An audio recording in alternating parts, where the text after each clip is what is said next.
In this video, I'll show you how to program Universal Remote for TCL TV.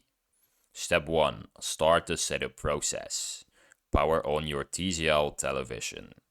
Ensure the remote has fresh batteries. Find the list of compatible TCL codes in the remote's manual. Step 2. Enter the code.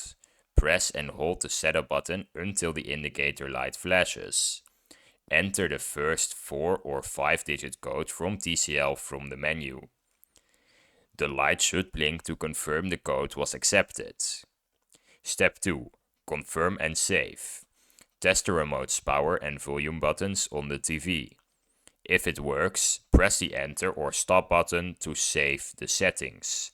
If it doesn't work, repeat the process with the next code on the list in your manual. And that is how you program a universal remote for your TCL TV.